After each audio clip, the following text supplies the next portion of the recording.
Hello everyone, welcome to channel learn with ease. आज का topic है change in profit sharing ratio का, जिसमें हम सॉल्व करेंगे question number 25 chapter 3 TS Grewal की बुक से क्लास 12 अकाउंट्स।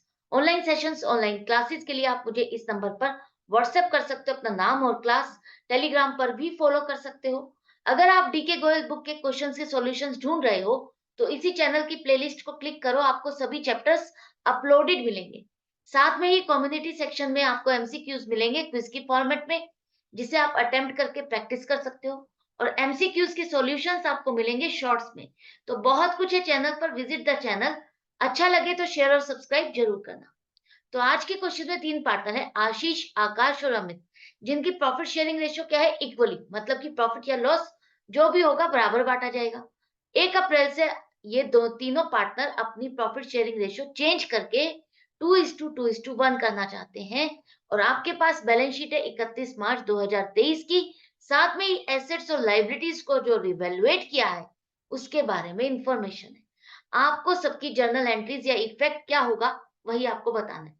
तो सबसे पहले जब भी ऐसा क्वेश्चन हो आपको फाइंड करना है, क्या गुडविल की वैल्यूएशन दी हुई है, गुडविल की एडजस्टमेंट आपको करनी है? नहीं, यहाँ पर कोई भी गुडविल के बारे में इंफॉर्मेशन नहीं है, तो उसको छोड़ दो। आगे अब आप देखो बैलेंस शीट में कोई रिजर्व्स या खर्चे हैं? हाँ, जनरल रिजर्व है 90,000, जिसके बारे में ऐसा कुछ भी नहीं लिखा क्वेश्चन में कि पार्टनर्स इसको आगे कैरी ऑन करना चाहते हैं। तो उस केस में हम क्या करेंगे, हम इसे जनरल रिजर्व को पार्टनर्स में डिस्ट्रीब्यूट कर देंगे। ऐसा भी नहीं लिखा क्वेश्चन में कि पार्टनर्स इसे डिस्ट्रीब्यूट करना चाहते हैं। जब कोई भी इंफॉर्मेशन नहीं है तो हम इन जनरल रिजर्व को क्या करेंगे, पार्टनर्स में बांट देंगे। कौन सी रेशियो में? ओल्ड रेशियो में। क्योंकि आपकी चेंज इन पीएसआर के केस में पार्टनरशिप रिकॉन्स्टिट्यूट हो रही है, आपको ये जनरल रिजर्व का अकाउंट आगे कैरी ऑन नहीं करना, बैलेंस शीट में आगे नहीं शो करोगे। ये पहले का प्रॉफिट का पार्ट है, तो आप इसे यहीं पर ही बांटोगे और खत्म कर दोगे। ओल्ड रेशियो 1:1:1 थी। 90,000 के हिसाब से आशीष के हिस्से पड़ेगा 30,000 और आकाश को मिलेगा 30,000 और अमित को भी मिलेगा 30,000। तीनों के हिस्से आया 30-30,000, ये फायदा है। तो तीनों के अकाउंट हो जाएंगे क्रेडिट। जनरल रिजर्व आपको डेबिट करना है, खत्म करना है। पहले बैलेंस क्या है, क्रेडिट है। डेबिट करोगे तो इसका बैलेंस क्या हो जाएगा, नील हो जाएगा। और इसका बैलेंस आपने कहां ट्रांसफर किया, पार्टनर्स के कैपिटल अकाउंट में। तो जनरल रिजर्व आपका खत्म हो गया, आगे बैलेंस शीट पे नहीं शो करोगे। और देखो यहाँ पर एडवर्टाइजमेंट सस्पेंस अकाउंट है, ये 6,000, इसको भी आगे कैरी ऑन नहीं करना, ना ही कोई इंफॉर्मेशन है। तो इस 6,000 का जो ये खर्चा है, आज ही डाल करके इसको खत्म करना है। रेशियो हमारी 1:1:1 है, ओल्ड रेशियो, पुराना हिसाब किताब पुरानी रेशियो में करोगे आप। और ये खर्चा भी तीनों में बराबर बराबर बटेगा। तो 2-2 हजार का खर्चा है, तो तीनों के अकाउंट डेबिट होंगे। यहाँ ये देखो एडवर्टाइजमेंट सस्पेंस अकाउंट आपका डेबिट हो रहा है, तो आपको इसको क्रेडिट करोगे तभी ये खत्म होगा, नील होगा। और इसका बैलेंस आपने पार्टनर्स के अकाउंट में ट्रांसफर कर दिया, डेबिट कर दिया। तो ये आपका एडवर्टाइजमेंट सस्पेंस अकाउंट भी खत्म हो गया। इसके बाद आ जाओ बाकी के एसेट्स जो आपकी रिवैल्यूएट हुई है उसके बारे में इंफॉर्मेशन है, उसका क्या करना है।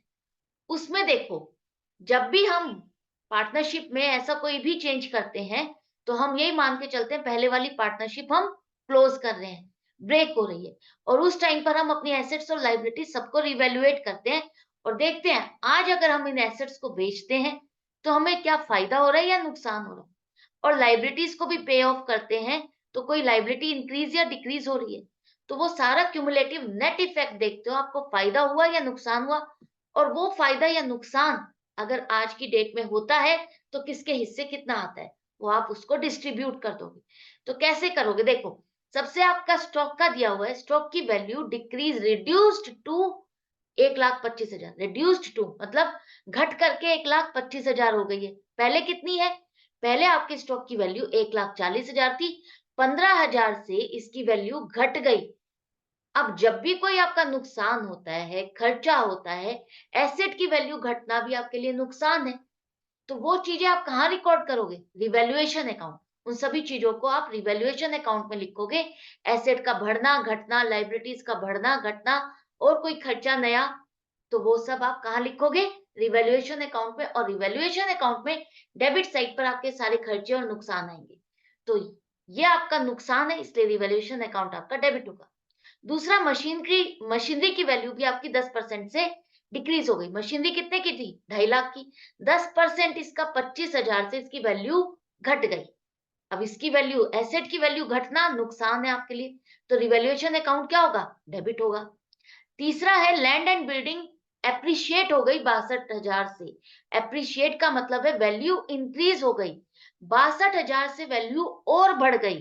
तो लैंड एंड बिल्डिंग की वैल्यू जो पहले 4 लाख थी वो 4,62,000 हो गई, तो आपके लिए फायदा हो गया। 62,000 का ये फायदा है, प्रॉफिट है, जिसे आप रिवैल्यूएशन अकाउंट में कहाँ शो करोगे? क्रेडिट साइड पे। एक बात याद रखना, ध्यान रखना, अब जो आप वैल्यू लेते जा रहे हो एसेट्स की, वो आगे उसी वैल्यू से आप बैलेंस शीट में शो करोगे। जैसे स्टॉक अब आप आगे चल करके आपका कितने से शो होगा? 1,25,000 से। मशीनरी आपकी 2.25 लाख से शो होगी और लैंड एंड बिल्डिंग 4,62,000 से। करेक्ट है? इसके बाद मशीनरी, मशीनरी का भी हमने कर लिया है। बिल्डिंग एप्रिशिएट हो गई। प्रोविजन फॉर डाउटफुल डेट्स आपको बनाना है 5% सन्ड्री डेटर्स पे। मतलब कि आप ये मान के चल रहे हो कि आपको 5% के डेटर्स से पेमेंट नहीं मिलने वाली, ये डूब जाएंगे। तो 5% डेटर्स का क्या है?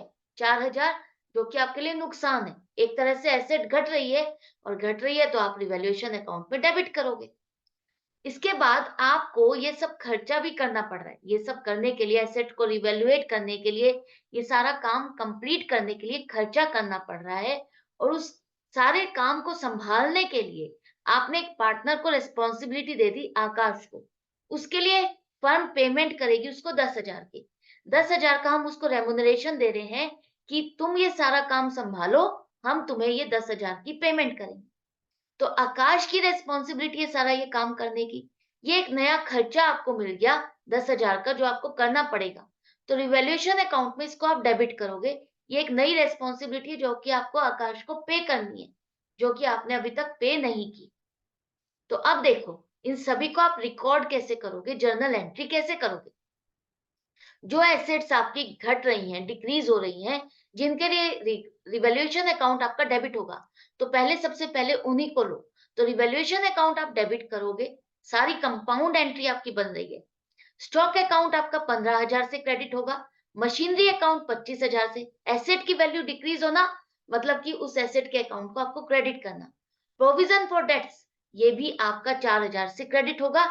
और आकाश के कैपिटल अकाउंट, जो नई लाइबिलिटी आ गई कि आपको इसको 10,000 रुपए देने हैं, ये खर्चा है, तो ये 10,000 भी आप क्रेडिट करोगे। तो टोटल रिवैल्यूएशन अकाउंट में डेबिट साइड पर आएगा 54,000। इसी तरह से रिवैल्यूएशन अकाउंट आपका क्रेडिट हो रहा है 62,000 से। लैंड एंड बिल्डिंग की वैल्यू बढ़ रही है। जब एसेट इंक्रीज होती है तो हम क्या करेंगे? उसके अकाउंट को डेबिट करेंगे। तो लैंड एंड बिल्डिंग अकाउंट आपका डेबिट होगा 62,000 से, और रिवैल्यूएशन अकाउंट आपका क्रेडिट होगा 62,000 से। तो ये सब डेबिट और क्रेडिट करने के बाद अब आप देखो रिवैल्यूएशन अकाउंट का बैलेंस क्या आएगा। ये आप एक तरह से अकाउंट बनाओगे, अकाउंट में डेबिट और क्रेडिट देखोगे। अगर क्रेडिट साइड का टोटल ज्यादा है तो आपको क्या होगा? फायदा होगा। तो हमें फायदा हो रहा है 62,000 माइनस 54,000, कितने का? 8,000 का फायदा है। गलती से मैंने 6,000 लिख दिए। 8,000 का फायदा है। 8,000 को हम ओल्ड रेशियो में डिस्ट्रीब्यूट करेंगे तीनों पार्टनर्स में। तो तीनों के हिस्से, जितना जितना हिस्सा आएगा, उनके कैपिटल अकाउंट में आप क्रेडिट करोगे, और रिवैल्यूएशन अकाउंट आपका क्लोज हो जाएगा। क्रेडिट बैलेंस बचता था ना 8,000 का, हम रिवैल्यूएशन अकाउंट को यहीं क्लोज कर देते हैं। आगे बैलेंस शीट में उसका बैलेंस नहीं लेके जाओगे। ये प्रॉफिट है। आज की डेट में हम ये मान के चल रहे हैं, ये एसेट्स की नई वैल्यू अगर हम लेके चलेंगे, या लाइबिलिटीज की वैल्यू को नहीं लेके चलेंगे, तो हमें इतना फायदा या नुकसान हो रहा है, जो कि आपने पार्टनर्स में बांट दिया। करेक्ट? तो ये सारी एंट्रीज आई होप आपको अच्छे से समझ में आ गई। यहीं तक आपसे क्वेश्चन में पूछा गया था, हमने ये कंप्लीट कर लिया विद वर्किंग नोट्स, और आपको समझ में भी आ गया होगा। ये वाला पार्ट आपको बनाना नहीं है, ये सिर्फ आपको समझाने के लिए बताया है। आपको बनाना है वर्किंग नोट ये वाला, और ये 3 जर्नल एंट्रीज रिवैल्यूएशन के केस में, और जनरल रिजर्व और एडवर्टाइजमेंट सस्पेंस अकाउंट की वो 2 एंट्री। तो यहाँ हम इस क्वेश्चन को कंप्लीट करते हैं। कोई डाउट है, कंफ्यूजन है, तो आप कमेंट सेक्शन में लिख करके पूछ सकते हो। अदरवाइज आपको अपनी प्रैक्टिस जारी रखनी है, मेरे साथ कनेक्टेड रहना है, ताकि कॉन्सेप्ट क्लियर होते रहें और हम अपनी परफॉर्मेंस वंडरफुल दे सकें। Good bye and take care.